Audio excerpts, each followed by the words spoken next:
Vergangenen Sonntag versammelten sich am Sinai religiöse Führer, um die 10 Gebote für Klimagerechtigkeit zu empfangen.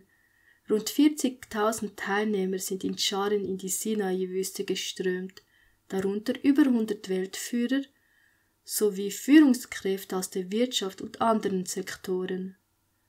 Christliche, muslimische, jüdische und andere religiöse Persönlichkeiten haben an einer UN-Konferenz zum Klimawandel teilgenommen. In Verbindung mit der UN-Klimakonferenz verfolgte eine Gruppe von Glaubensführern einen alternativen Ansatz und suchte nach einer glaubensbasierten Lösung für die ökologische Krise, indem sie in einer globalen Initiative die 10 Prinzipien für eine Klimagerechtigkeit fördern. Und laut dem Interfaith Center war der Ort der COP27 besonders bedeutsam, weil die Sinai-Wüste ein Ort der Offenbarung im kollektiven Bewusstsein von Christentum, Judentum, Islam und anderen ist.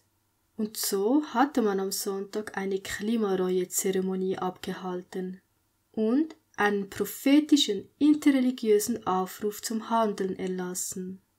Und das sind nicht meine Worte. Die schreiben das selbst, dass es ein prophetischer Aufruf ist.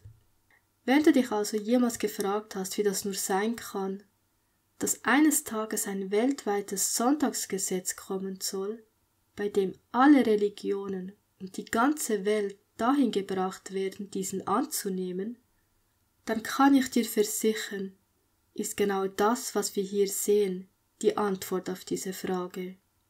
Denn keine Religion und auch keine Ökumene kann solch eine globale Einheit bewirken, wie es diese neue universale Religion tut. Und genau das ist es, eine neue Religion. Es ist eine Klimareligion mit ihren eigenen 10 Geboten. Und genau so wie die echten 10 Gebote werden diese 10 Klimagebote einen Ruhetag beinhalten. Und wir steuern genau darauf hin. Der Generalsekretär der Vereinten Nationen, Antonio Guterres, sprach auf dem Klimagipfel davon, dass wir uns auf dem Highway zur Hölle befinden würden. We are on a highway to climate hell with our foot still on the accelerator. Und Amerika mit Biden bekräftigte wieder einmal mehr, dass die Regierung ihren Worten Taten folgen lassen. Die USA würde ihre gesetzten Emissionsziele bis 2030 einhalten. Auch hat er die Länder dazu aufgefordert, mehr zur Bewältigung des Klimanotstands zu tun und dass sich die Staats- und Regierungschefs der Welt sich nicht länger auf Unwissenheit berufen können, denn die Zeit zur Bewältigung der Krise läuft ab.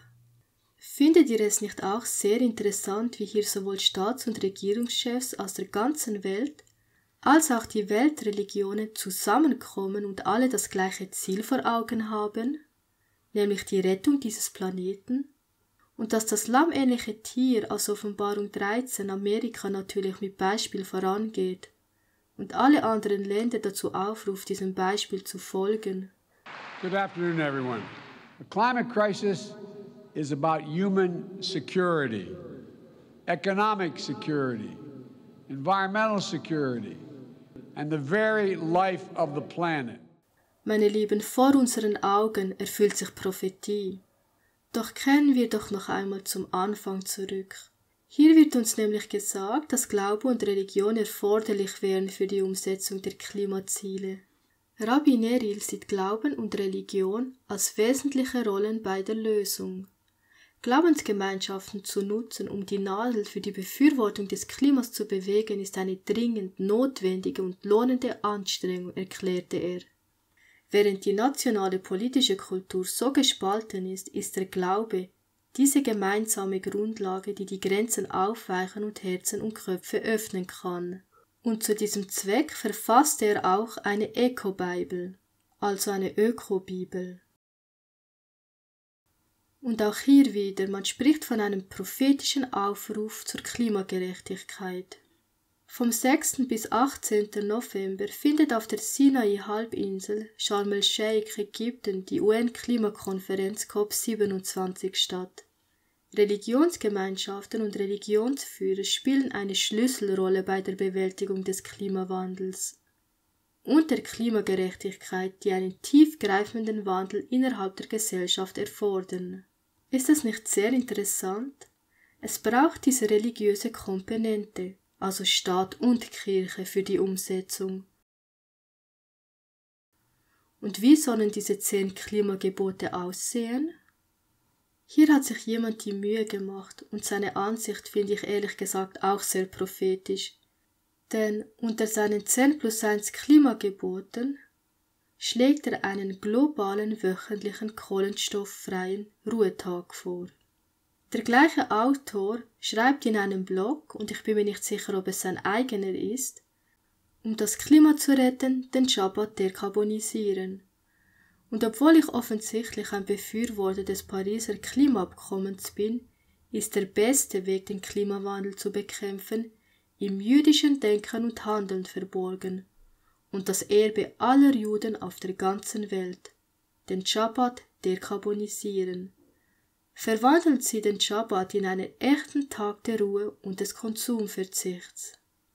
Wenn die Gesamtheit des jüdischen Volkes weltweit aus dem gesamten religiösen Spektrum wirklich jede Woche den Schabbat begehen würde, und wenn wir einen kohlenstoffarmen wahren Ruhetag für andere Glaubensgemeinschaften vorbildlich gestalten könnten, gäbe es eine Reduzierung der Treibhausgasemissionen um 1/7 weltweit. Immer und immer wieder wird uns gesagt, dass die beste Lösung im Kampf gegen den Klimawandel der ist, dass man einen Tag pro Woche ruht.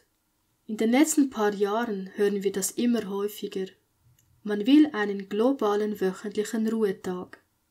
Die Vereinten Nationen haben sogar einen Umweltsabbat-Gottesdienst.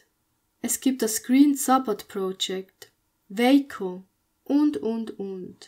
Eine Zeitung hier schreibt zu COP27, wird Gott 10 Gebote für den Klimawandel geben? Nun, Gott wohl kaum, denn seine 10 Gebote stehen in der Bibel. Doch, was haben wir vorhin gelesen?